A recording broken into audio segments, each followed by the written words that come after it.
Hello again, everybody, and welcome to another edition of Browns' latest post-game edition. I am Dave Grendzynski, and this is where we like to talk about the latest news that is tied to our favorite team in the NFL. That is, of course, the Cleveland Browns, even though they look anything but an NFL franchise once again. But thank you to everybody who's liked our previous episodes.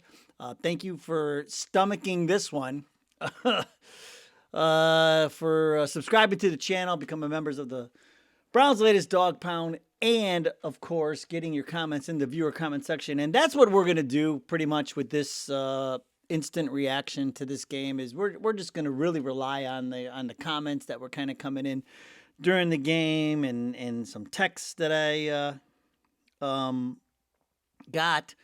Things like that. And so we'll wait here for some reaction from our esteemed head coach. But, on today, let's talk about how bad the quarterback play was again. Let's talk about how great the defense was for as long as it could be and how awesome Myles Garrett is. 5 sacks.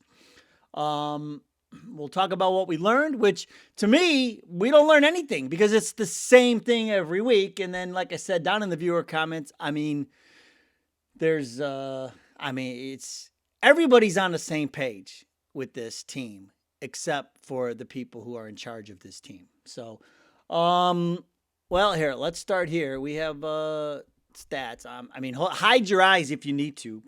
Tell the kids to leave the room. I don't want them to see this. But it's the same stuff week after week, over and over. Outside of the scripted first, I told you about the script. We had that first drive scripted, and so Gabriel goes 4 for 4, 45 yards and a touchdown to Fannin. We got Fannin involved. He had 2 catches. We look great. But then after that, because you have to make adjustments the rest of the game, and we have an offensive guru who doesn't know anything about making adjustments.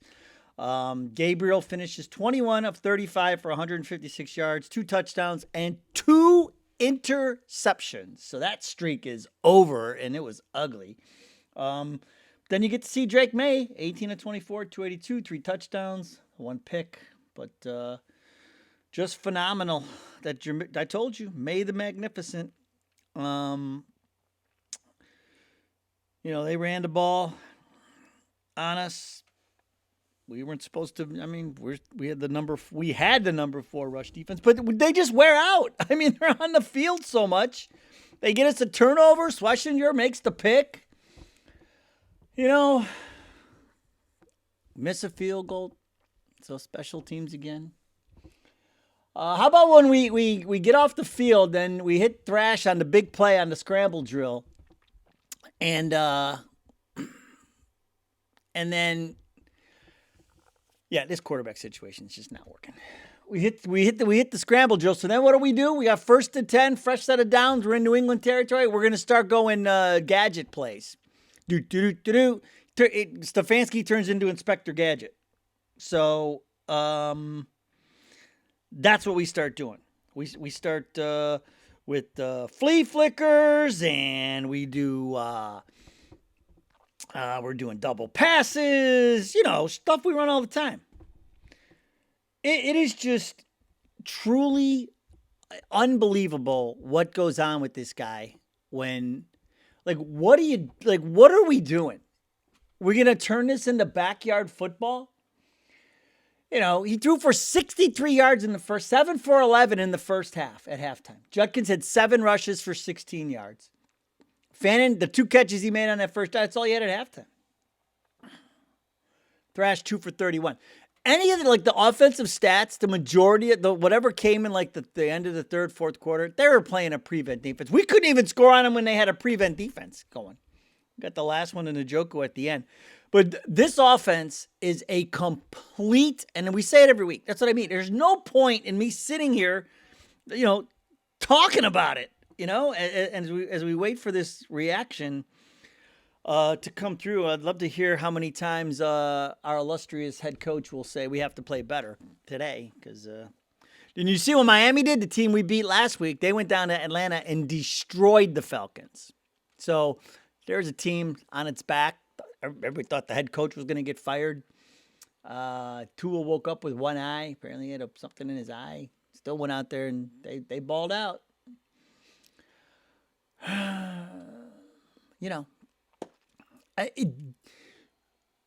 The offense and the special teams are awful. And we have an owner that won't do anything about it. And then he gives them the vote of confidence and blames Watson. Even when we had Watson, we were terrible. So then you go, okay, well, we don't have enough players. Okay, well, that's on Barry. Like, this has been the same thing since Stefanski and Barry have been here. You've got to blow this up. This offense is just downright awful. Judkins, 9 for 19. Like, you look at these stats, and it's just, I don't even want to look at them. Let's not talk about the offense anymore. Defense does what it can for as long as it can. I mean, it tries to keep us in there. But you see it every single time. They just get to a point where they know, if we give up this one more touchdown, we're never winning this game. If they get this to a 2-score lead, we're screwed. And they're right. And so as soon as it gets to a 2-score lead, they know we're screwed. Because they know we're not scoring. What an awful feeling. Like, I have never seen such a team so inept on offense. And the head coach is in charge of the offense, but he still somehow holds on to his job. 5-30 or whatever he is, in the last 4 or 5, whatever it's been, and he still holds on to his job. How does that happen? Then Shedeur mysteriously has this back injury, which, like, that comes out of nowhere. And to me, here's what I think. I think they knew Dylan Gabriel was going to crap the bed today, and everybody would have said, well, put in Shedeur. And he didn't want to deal with it. So they told Shedeur, well, here's the deal. You're going to have a back injury today, and we're going to have Zappy.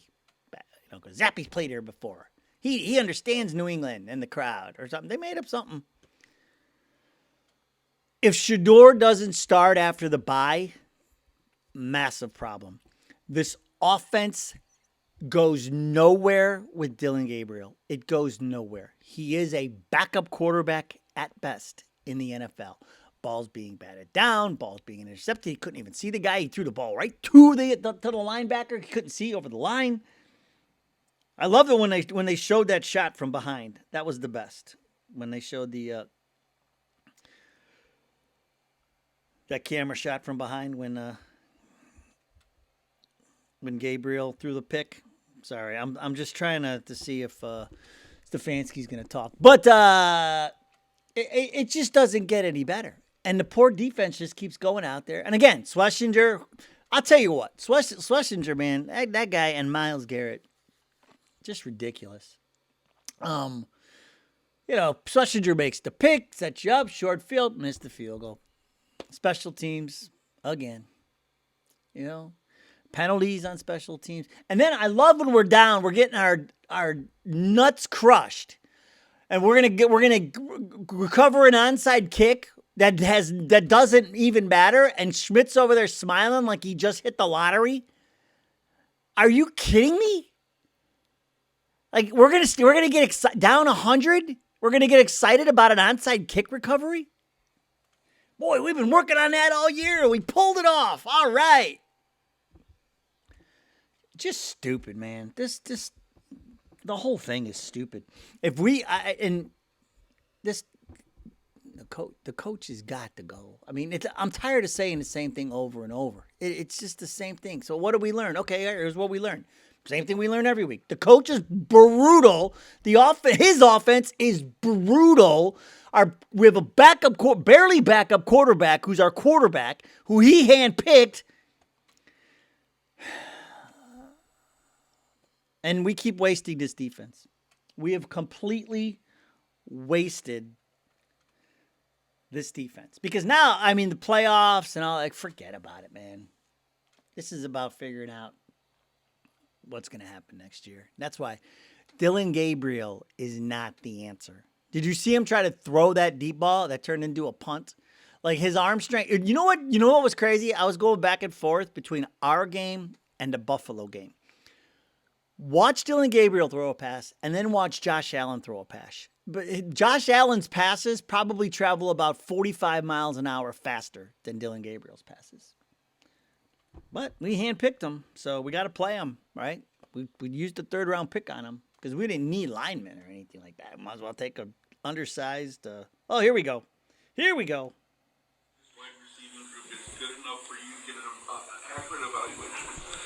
Wide receivers. We're asking about wide receivers. Yes. Yeah, we need to do a better job. I need to do a better job. Obviously, Jerry needs to get the football, but we have to do a better job. 3 in the first answer. Yeah, variety of reasons, but it doesn't matter. We got to get him the ball.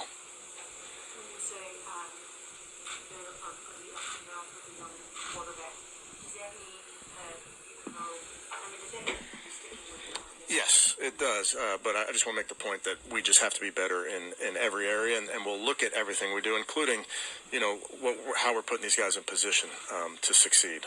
Are we doing enough? When I say looking at every position, are we doing enough with the quarterback position? Do we need to do a better job? And I know the answer is yes. Unbelievable. Yeah, listen, it's a team game. We'll win as a team, lose as a team. Got to be better. Asking about the first drive. Obviously, credit to them. They did a good job. We have to find a way to stay on the football field, stay out of third down. If we are into third down, we have to convert. We never have third and short. You ever notice that? Even when we get the third down, it's always third and long. Well, I'll have more information tomorrow, Chris, but I'm hopeful that he'll be okay. Yeah, I think he'll be okay. Asking about the injuries. Carson hurt his ankle at the end there. Good thing the bye's coming up. This is going to be the last one because I can't stand listening to him. Yeah, there's a bunch of different things that we can look at. Obviously, with our defensive front, there's teams attack us in certain ways, and that's always been the case, really, in this defense. And we have ways to combat it. And obviously, there's going to be times when they you have to give them credit, but there's things that we can do. See, he just doesn't. There's just no answering of the questions. So what do we learn? Nothing. Same thing. Every single week. Never and it's always we got to get better. And we never get better.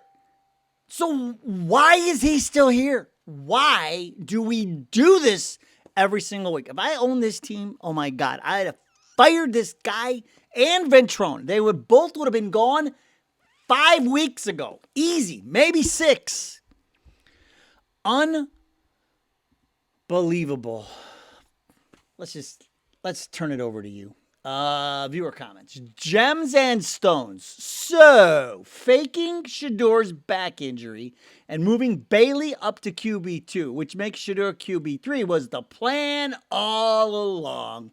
That is Stefanski's way of assuring that Shador doesn't play. I can show you the text I sent Gems and Stones as soon as I learned that. Texted somebody and said, so they're faking the injury. So because they know Gabriel, they're going to get waffle stomped. They knew it. And they made that switch. So now what this should mean, though, is that Shador takes over in the bye week. You have 2 weeks to get him ready for that home game against Tennessee. And everybody's going to want to see it anyway. Tennessee's a mess. So that's what has to happen. Shador has to start after the bye. 100%. If it doesn't happen, it's a travesty. 100%. Oh, the greatest talent evaluator that only you guys know. I'll say only you guys because he's been on the show. Thrasso Thrasavulu says, and this is a guy who knows talent. Like, this is a guy who understands talent. Writes in and says, still can't figure out why they drafted this guy. Yeah, nobody can. Now, if you would have taken him in the 6th or 7th round, everybody would be like, all right, that's fine, that's cool. 3rd round. He is undersized. That's the biggest. And he's slow. Like you see the defensive lineman running him down. I mean, he just as he's scrambling and he's about to get rid of the ball. These guys are running him down. The defensive lineman. Fletcher, 20. Exactly what we knew would happen, but Stefanski, he said, thinks he is smarter than everyone. Yeah, I mean, like, this is a team that on paper, and we showed you all week, you could be, and then we come out in that first drive, and we're like, I was like, wait, is this why Ohio State didn't play this week? Did they dress as the Browns? Was that Ohio State out there in the Browns uniforms? The way we went down the field, there was imagination. You had Judkins and Sampson on the field at the same time. But it's also Stefanski could only draw up 6 or 7 plays, and that's it. He's spent. He's like, oh my God, I'm done. That's it. Okay, but coach, we got to make some adjustments. What adjustment? What is that? And you saw it in the second half. New England made adjustments. We didn't make adjustments. But you already know that because it happens every week. It is like watching the movie Groundhog Day, except it's about a football team called the Cleveland Browns. It's the same thing. And instead of every day Bill Murray wakes up on every time he wakes up, it's Sunday. And it's the same thing every single week. And we've got an owner who just wants to sit there and watch this. This stadium is going to be completely empty by the time we get to the end of the season, unless Shador plays. At Mill, 65-94.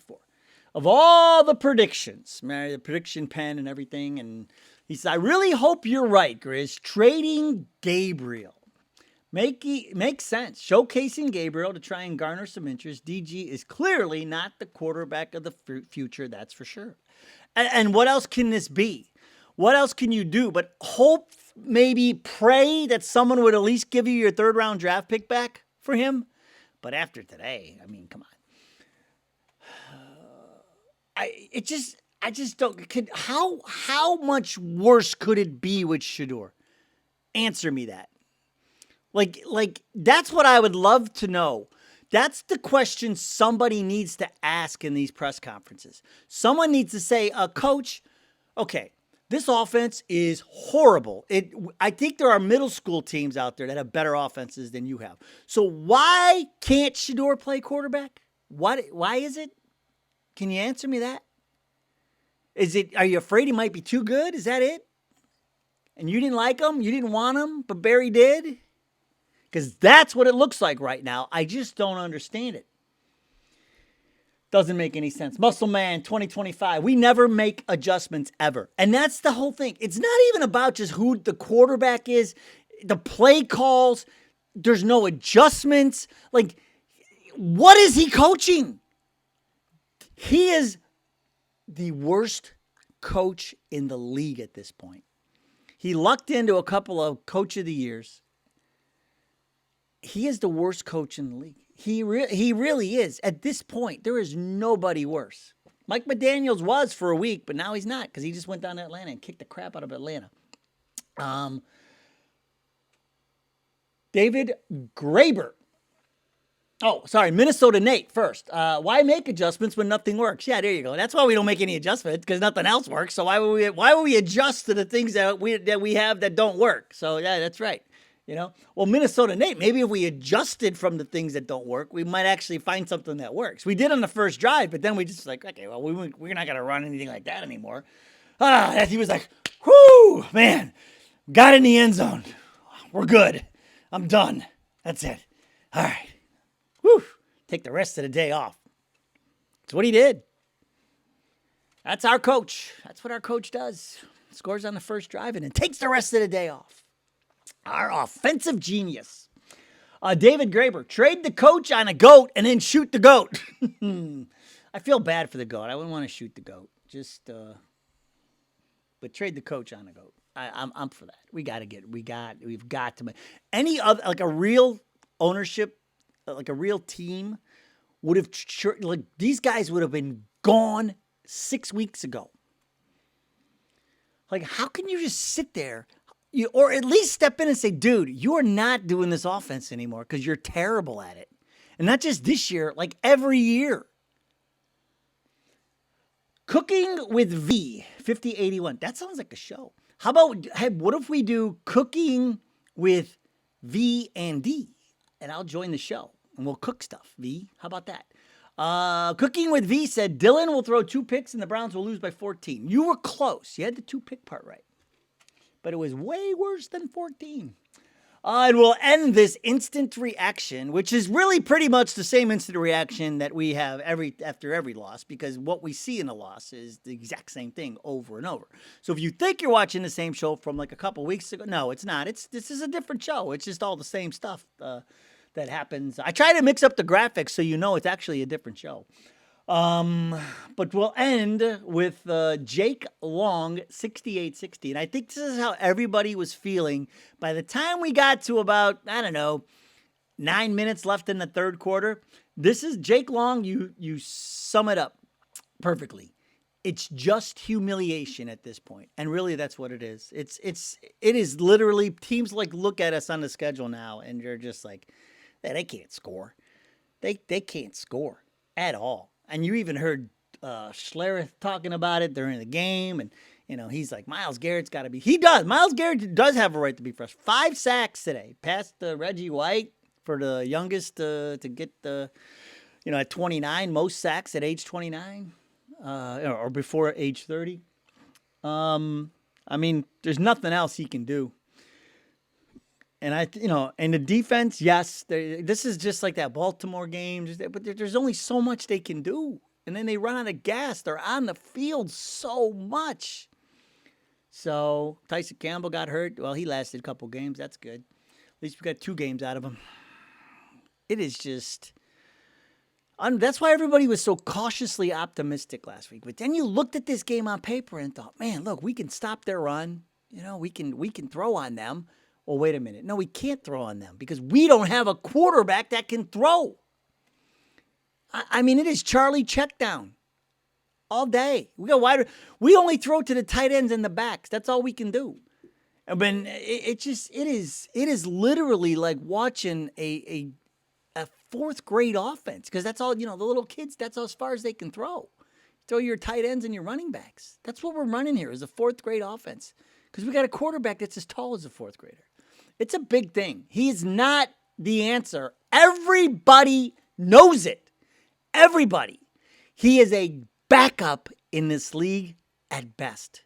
A backup quarterback at best. And he can have a nice long career and make millions of dollars doing that. So I wish I could do that. I would sign up for that all day. You don't have to worry about concussions and all this other nonsense. Hold a clipboard, get paid millions. What's wrong with that?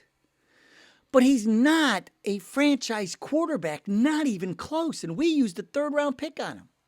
Drake May, franchise quarterback. There's a difference. And you saw it. You saw it on the field firsthand. All right, that's going to do it. We'll melt on Monday, tomorrow, which, yeah,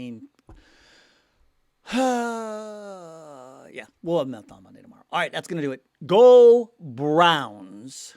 We will see you next time.